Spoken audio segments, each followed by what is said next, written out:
দেখি মন্দিরে তালা লাগানো, আর বাড়ি আসার সময় এত বৃষ্টি, আমি তো গোটা ভিজেই গেছি। Hello friends, welcome to my channel ইয়োরশ্রী। কেমন আছো তোমরা? আমি তো বেশ ভালোই আছি। রবিবারের বিকেল বলে কথা, কোথায় যাব না এটা তো হতেই পারে না। তো আমি আর আমার বন্ধু ঘুরতে ঘুরতে এই মন্দিরটায় চলে এসেছিলাম।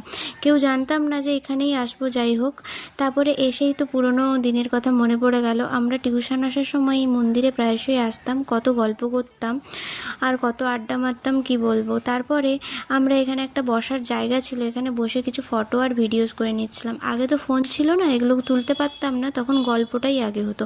এখন ফোন হয়তো ফটো ভিডিও এইসব করতেই হবে।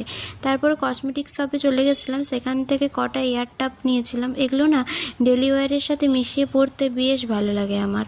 তারপরে এই দুজন কফি খেয়ে নিয়েছিলাম আর প্যাটিস নিয়ে নিয়েছিলাম। আমি ভিডিওটাকে কমপ্লিট করতে পারিনি, এত বাজ পড়ছিল আর তার সাথে প্রচণ্ড বৃষ্টি পড়ছিল। তো আমি ঘরে এসে এক্ষুনি ফ্রেশ হলাম। তো আজকের ভিডিওটা এতটাই, ভালো লাগলে লাইক করে দিও আর আমার চ্যানেলটাকে সাবস্ক্রাইব করে দিও। আজকের মতো এতটাই, টাটা।